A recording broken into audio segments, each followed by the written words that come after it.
Welcome. Second consecutive week that I have planned to come to the Daily Objective with one topic. And then the morning of the episode, I go to Twitter. I see Tucker Carlson has a new episode. I watch it. And then I text Razi and our producer and I say, forget the plans with the permission of the highest authority of ARCUK. I want to do something on Tucker. The highest authority said, yes. So here we are. So we're going to discuss episode 3 of Tucker Carlson. Now you could say, why this obsession with Tucker? Well, despite, for once, it has tens of millions of views. And also Tucker is really good in what he's doing, in being the voice of the new right, the voice of the new conservatism in the United States. Therefore, I think it's important that we understand what exactly is the message of this new right. So without further delay, let's jump in. This is an episode on Trump's indictment, so it's going to be interesting. Let's go. Hey, it's Tucker Carlson. The Biden administration arrested Donald Trump this afternoon. They had him arraigned and fingerprinted in a Miami courthouse like the accused felon he now technically is. These were the first steps in a process that is designed to put Donald Trump behind bars for the rest of his life. Pause. So the Biden administration arrested him, and there's a process set to put him in jail for life. Where this comes from? It comes from Tucker's mind. So he makes it sound as if there's nothing there. There's zero reason why Trump would ever be arrested. And then Joe Biden, like a new Joe Stalin, gives this order, I want to purge this guy. And then the NKVD knocks on his door at 5 a.m. and arrests him. Of course, this is a caricature. This has zero to do with reality, but he's going to come back to actually why Trump is arrested. So we will cover this soon. Let's proceed. Cable news carried every moment of it live. It's unprecedented, they told us, with what looked like shock. But they weren't shocked. They knew this was coming. Everyone who's paid attention knew it was. What just happened was always going to happen. It's been inevitable since February 16th, 2016. Pause. So from February 2016, people would know that Trump, having the mind that he has, would take documents to his house. He would be requested to return them. He wouldn't return them. And the powers to be knew this already from back then. And this was all a scheme to get Trump. So this is conspiracy theory to the level, again, Alex Jones level, except Alex Jones is a bit funnier. So it's probably, I guess it's more enjoyable for people to listen it with the harsh voice of Alex Jones. So again, here we're in BS territory already. Notice there's zero evidence. There's zero to back up the things that Tucker is saying. Let's proceed. That's the day Donald Trump made a blood enemy of the largest and most powerful organization in human history, which would be the federal government. Despite what you may remember, it wasn't anything that Trump had said about immigration or trade with China or rapists from Mexico. Those are the stories that dominated the headlines that year. Trump's a racist, they screamed. Stop him. But inside Washington, that was just noise. None of it really rated. Identity politics doesn't mean much to permanent Washington. What matters, then and now, is foreign policy. The invasions and occupations and proxy wars. The decisions... Pause. Oh, actually, play a bit more. Sorry, play a bit more. Global populations will thrive and which will die. The policies that come with trillion-dollar price tags. Pause.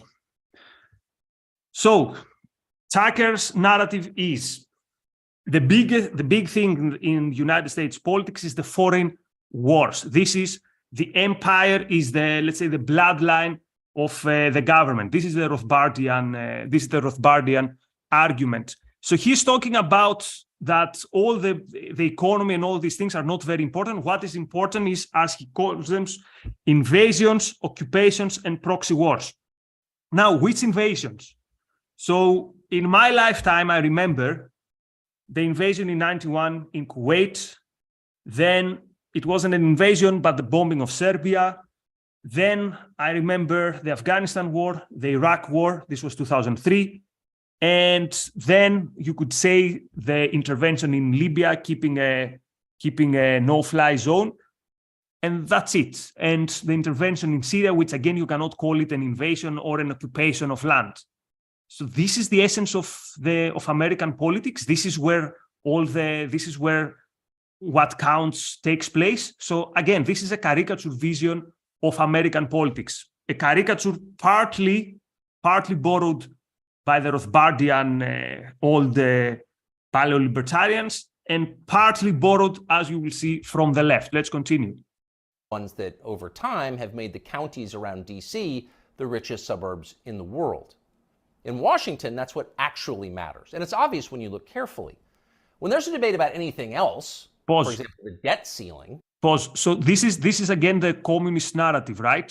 That it's imperialism that makes the United States rich, and it's these imperialist capitalists in Washington, and they make money out of the foreign wars. Now, do some people make money out of the foreign interventions? Yes, they do. Is this the essence again of American politics? And is this the essence of the wealth in Washington? That's definitely a joke. So let's continue. Both sides take their assigned positions and they start yelling. But when Congress decides to start a war, no matter how foolish or counterproductive or obviously disconnected from America's core interests that war may be, when that happens, the leaders of both parties automatically jump behind it like circus clowns. And then they stay there, sometimes for decades. They defend that war relentlessly against all evidence until somebody finally rings the all-clear bell and they can begin to admit that actually, maybe it wasn't such a great idea. We meant well, but it just didn't work out.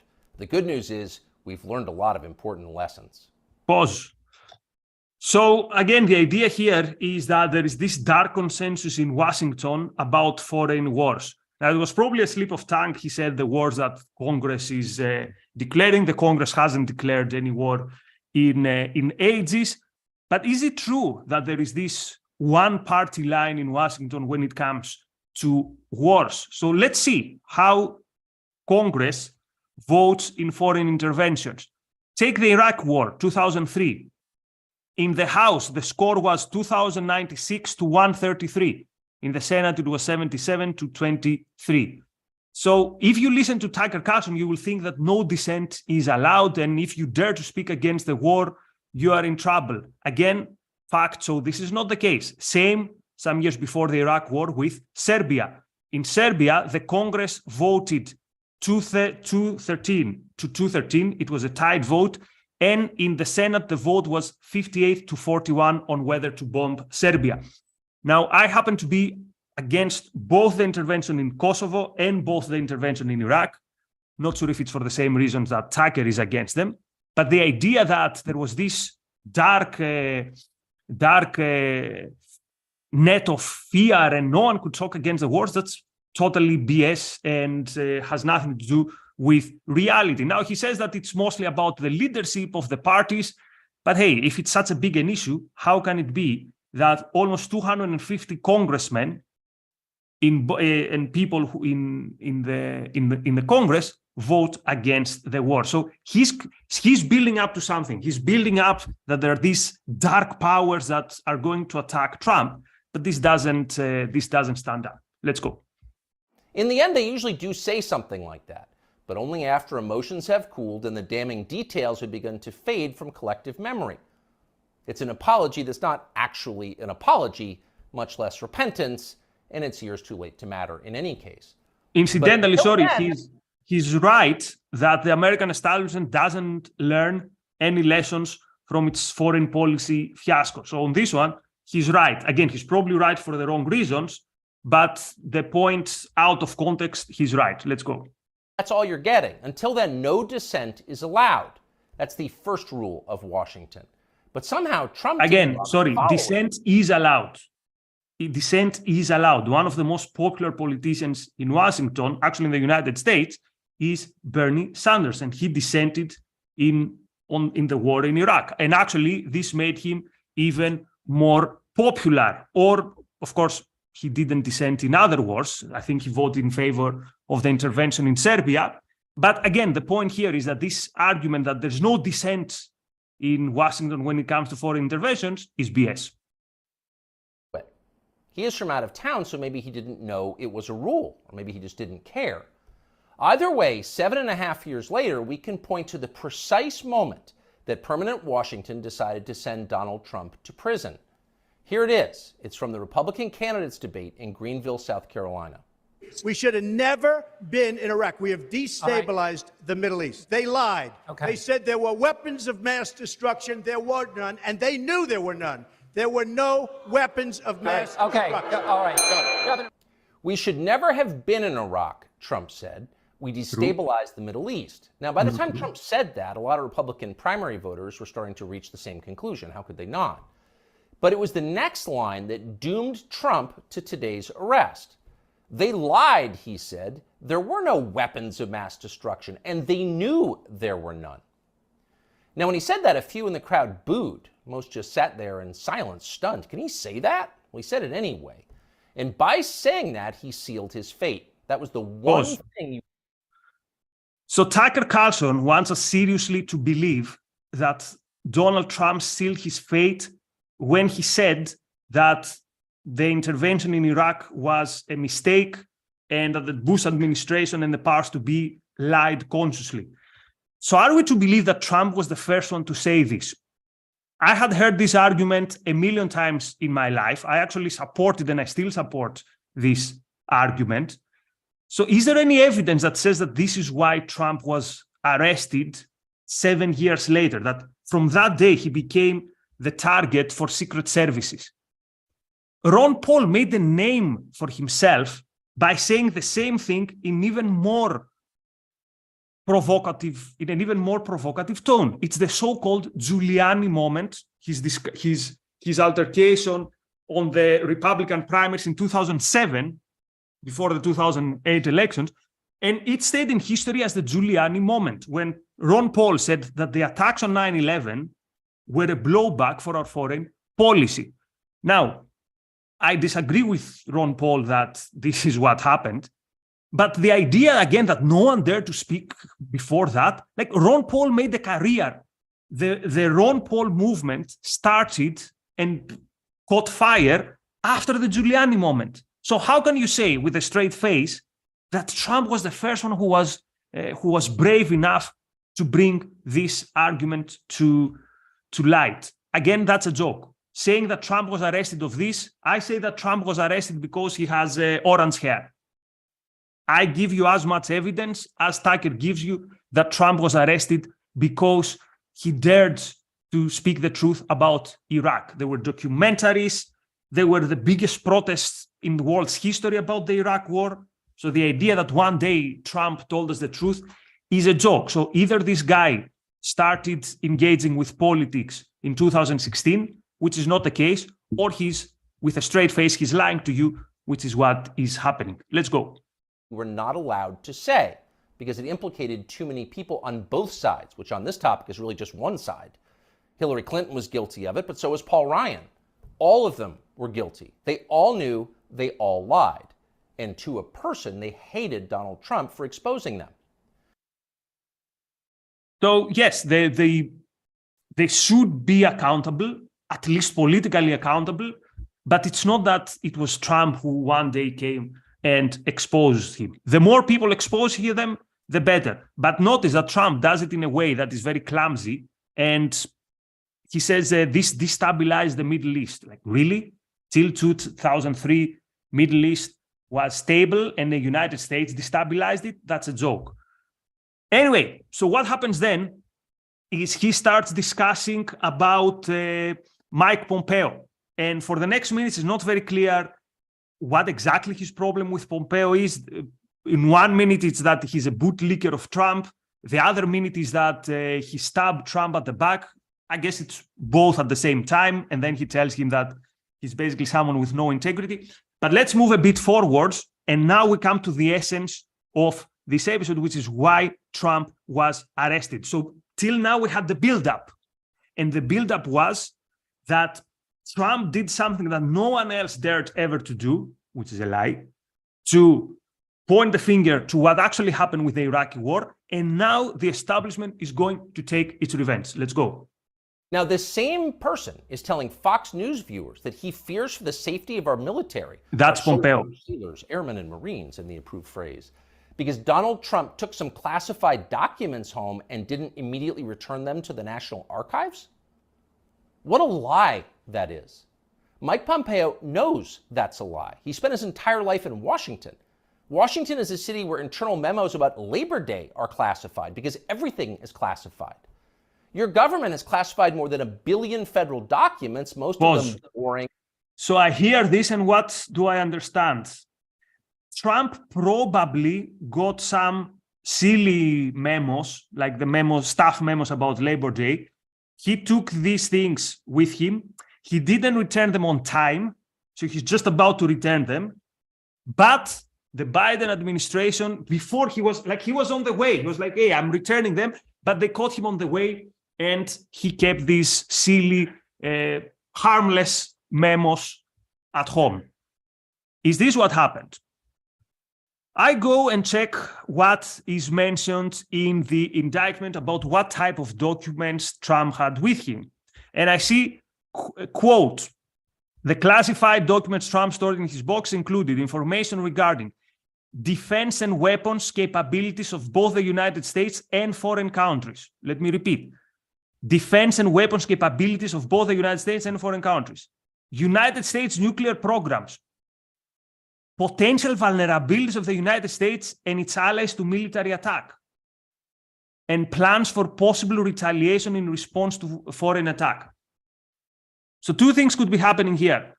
Either the reports on the indictment is a massive lie, and actually Trump got some memos that say Labor Day this year, we start celebrate at 12 and we finish at 5. Or these documents are indeed very important. It's about national defense. It's about plans on potential military plans of facing another country militarily. And Tucker Carlson is BSing us. So it's one or the other. My mind goes to the scenario that it is Tucker who is BSing us, because that's what he's been doing throughout the 2 episodes that we have analyzed. Let's go. And pointless and a danger to no one, and lock them away in secret where you can't see them because you may be an American citizen, but not really, and therefore you don't have the necessary clearances to know what's going on. And by the way, none of this is done in order to make America safer, any more than COVID restrictions were designed to keep you healthy. So what is he saying here? He's saying that if we were a proper country, a proper democracy, you should have clearance to see classified documents. Like 2 weeks ago, I was showing my girlfriend around the War Museum, and I was like, hey, this is the arm that we used in 1940 war. Like, you should take together your girlfriend and walk around in the archives in the White House, say, hey, if there's a military confrontation with Iran, we do 1, 2, 3. Is this what he thinks? So again, two things could be happening here. Either the powers to be are lying to us and they arrested Trump not because he had this important document, but for some other reason, in which case, I don't know, there's the biggest misinformation campaign in history, or Tucker is BSing us. Again, I think it's the second. And also notice how he covers the BSing. He throws the word COVID. Again, because the government did bad things with COVID, now everything you hear is a lie. Now you live in a matrix. Again, this is very postmodern. You can never make sense of anything. You can never know. So let's continue. No, it's a caste system. That's the point. And you're the untouchable in this hierarchy. Mike Pompeo knows that. Everybody who works in Washington knows that. How many secret documents do you think Dick Cheney took home with him while he was running the Iraq War? How many did his wife read? She never had a clearance. We'll never know the answer. So maybe Dick Cheney got secret documents also. Actually, I have my own theory. Maybe it was Messi who blew up the Nord Stream. Or maybe it was LeBron James. I mean, if we're saying hypotheses and if we're taking things out of our head, Like, why not? Like, this is the level of what Tucker is telling you. Notice, he has zero. He's throwing names. What if Dick Cheney got documents home? Like, what if Dick Cheney knows something about UFO invasions, to link it with what he said last week? That is the level of the discussion that Tucker Carlson is having. He doesn't tell you, hey, there's this indication that Dick Cheney got secret documents and his wife raised. Like, well, how can you tell me that? How can you tell me that Dick Cheney hasn't got documents? Prove to me that, I don't know, that LeBron James is not an alien. That's the level of the discussion. Let's go. Answer, because there is no chance Dick Cheney will ever be investigated or his staffers will be told to wear wires in his presence. He will never be indicted for this. Of course not. Dick Cheney is a neocon. Donald Trump is not. Dick Cheney supports war with Russia. Trump does not. That's the difference. The rest is just a distraction. The prosecution of Donald Trump is transparently political. He's literally Joe Biden's main political opponent. He's going over. The prosecution is transparently political. How? Why? A political prosecution means that there's a guy who hasn't done anything and a political opponent unleashes to him the secret services or unleashes the dogs of the regime to a guy who is persecuted for his political views. Trump is persecuted because he had all these secret documents and he stored them somewhere in his house, in a house where there were all the time parties and social events. Is this, so two things could be happening. Either this is a lie, in which case Trump's lawyers are not doing a pretty good job because it looks like this is not disputed, or Tucker is BSing you, or there's a third possibility. Tucker thinks that it should be okay for you to take documents from the White House, documents that include war games and war scenarios with a foreign country, and have them at home. Consciously have them at home. And then people are telling you, hey, you need to return them. Like, we don't want to prosecute you, return them, and it's okay. No, I want to return them. And then when he's prosecuted, it's a political prosecution.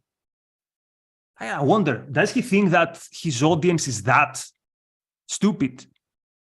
Again, believe him and you prove him right. Let's go. 60% among Republican voters right now. So Joe Biden is doing what no president has ever dared to do. He's using law enforcement to lock up his chief rival. That's happening right now. Anyone who denies it's happening is lying to you. But actually, it's worse than that. Trump's prosecution isn't just political, it's ideological. Nobody with Trump's views is allowed to have power in this country. Pause. Wars. Pause. No one with Trump's views is allowed to have views in this country, to have power. Wasn't Trump president for 4 years? He was president for 4 years. And if he hadn't screwed up so badly in so many things, or if he hadn't screwed up in that first debate with Biden, or I could give you more examples, he would still be president. Steve Bannon was a resident in he was working the White House. It's not the regime that kicked him out, it's Trump who kicked him out. So no one with Trump's views can be anywhere near power when Trump was in power till very recently. I don't know who he thinks he can convince, but anyway, let's go. And you're disqualified. If you keep it up, we'll send you to prison. That's the message Washington is sending. Not just the Democratic Party is sending, but both parties are sending.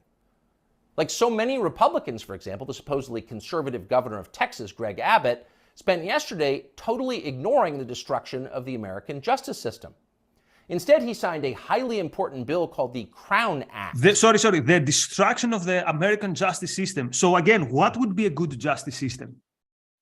So in Tucker Carlson's vision, in this new vision that this very prominent person in the new right has, you take documents that have sensitive secrets about how your country is going to engage in war with potential enemies, and then the court should do what?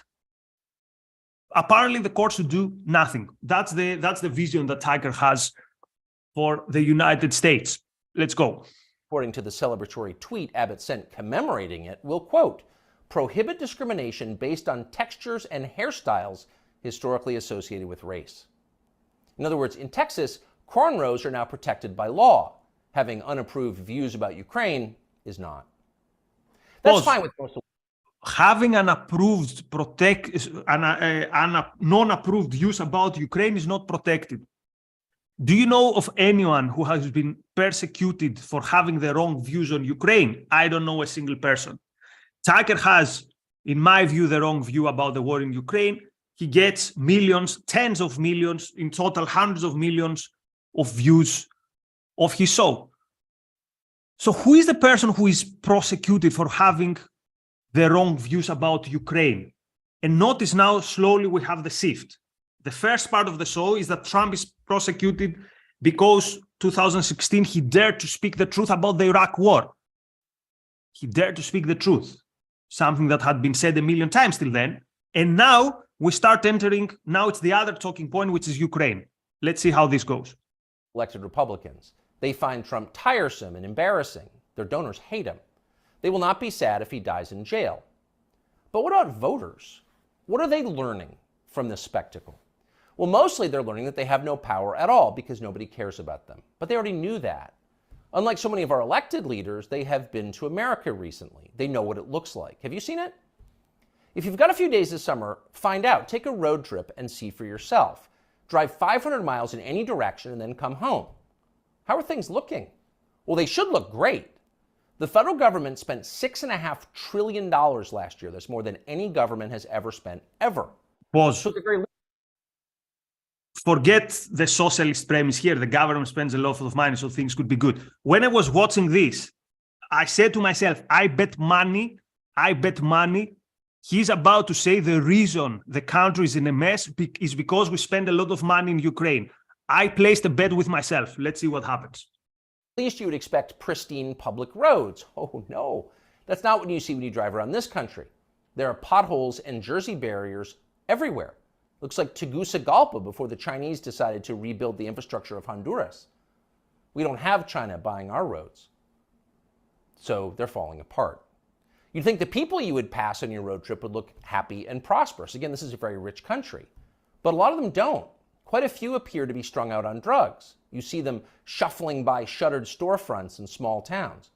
And you wonder, as you see all of this, where did all the money go? It's certainly not here. Well, it's in Washington. It's in Fairfax and Loudoun counties, and in leafy, perfectly manicured Northwest D.C. And of course, a huge chunk of it went to Ukraine, to Zelensky and his friends. Here it is. Not because you voted for Here it is. The reason the reason the roads are crappy and the reason people are taking a lot of drugs is because a big chunk of your money is going to Ukraine. You heard it. It was so obvious that this was coming. But let's test the hypothesis. So Tucker says a big chunk of the money is going to Ukraine. Now, if you have a conversation and that person talks to you about a big chunk of money that goes to Zelensky, how much what would constitute a big chunk? Let's say 60% of the GDP. That's a big chunk. Or let's say 20% of the GDP. This is still, it's not that big of a chunk compared to everything else, but that's a significant chunk. So how much money is going to Ukraine and to Zelensky? Somewhere between 0.3 and 0.4% of the GDP. That's the amount of money that goes to Ukraine. But for Tucker, this 0.3% of the GDP is the reason, or one of the main reasons, a significant reason why the United States is at disarray. Again, this shows you that this guy has an agenda. The problem of this guy is not that this money is spent. I'm very happy to have a discussion with someone who says there should be $0 spent abroad. I respect that depending on the context from which that person is coming. I can respect that. But when this guy thinks that the 0.3 to 0.4% that went to Ukraine is the reason why this country is in disarray and people are, so many people are drug addicts and homeless, then this tells you something about this guy. This tells you that this guy doesn't want to inform you This guy doesn't want to provide a framework of thinking which is going to be helpful. This guy is BSing you. Let's go. For that, you didn't vote to give it to them. You never would.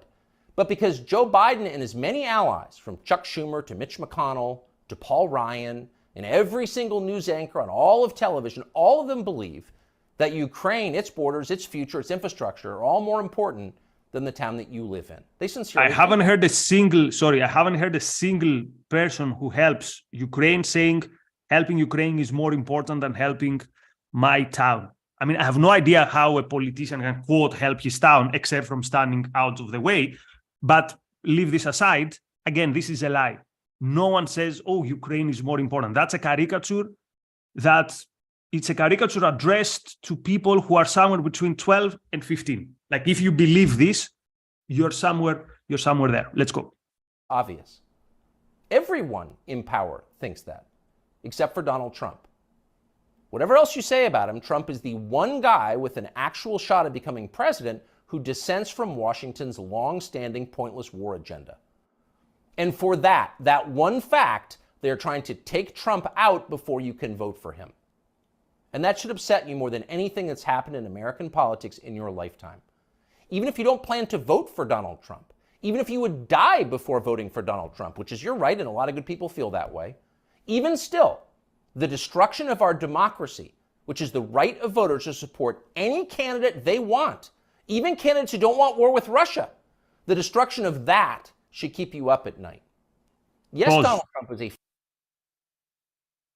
So he started by telling us that Trump sealed his fate when he revealed the truth about Iraq. Now he's telling us that, no, actually it's the war in Ukraine that is the reason why the regime is going against him. And people have the right to vote whoever they want. They've had the chance to vote for Trump twice. They probably have a third chance to vote for Trump. This idea that this is a political prosecution, again, is a joke. Even Trump's side does not challenge the facts of what happened with the documents. So that's, again, the question is, does he think that his audience is going to just swallow this narrative? Apparently, the answer is yes. So, complete divorce from truth, complete divorce from reality. Anything goes. Anything goes. And again, this is brought to you by the political side, which 2 weeks ago were laughing because some people cannot tell what is a woman. Because apparently some people are divorced from reality. And these people are now telling you that Trump is facing a political persecution because in 2016 he was the first one who dared to speak about the Iraq war. I rest my case.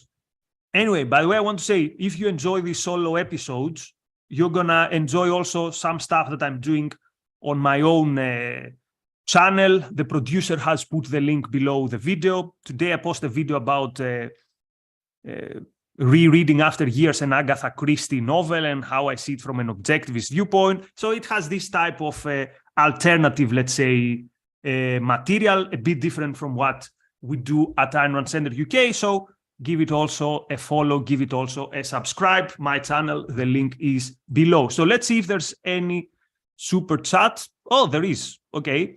Thank you, Marilyn. Many thanks to Jonathan. Many thanks to Free Trade. Our member, Red, says, as a recovering conservative, I've always known Tucker was a fraud, but the leftist critiques never ring true. Thanks, Nikos, for cutting through tribalism. Thank you very much. Again, it's not difficult. It takes 2 minutes. It takes 2 minutes of Googling to figure out that most of the things that Tucker is telling you is BS. Thanks, Marilyn, for your contributions. Marilyn says, any thoughts on what motivates Carlson? What's in it for him? He just blathers on in that annoying, squeaky voice. That's a very good question. What's in it for him? If we're to believe the internal leaks from Fox, he knows himself that Trump is, how to put it, that Trump is not the brightest person. And Tucker is definitely not stupid. So I don't know, is this ideological grifting? Is this addressing the lowest common denominator among conservatives? Is this just, anything to own the libs? I haven't got an answer. I'm not very good at psychologizing, but if anyone has an idea, I'm also very curious to figure out why he's doing that. Thank you very much, Wes. So thanks to all of you for your contributions. So there is no upcoming show in ARC UK today, so it's a good chance to go and have a look in my channel, I would say. If you enjoy this type of doing live commentary on videos, we can continue it. We were planning to do something with James. He couldn't be here today, but next week, why not? We have again something where we comment on a video. Not Tucker, because I guess we've had enough of Tucker, unless, that's what I was saying last week. But if you have any suggestion, let us know. Remember, you can always sponsor an episode. You can sponsor an episode.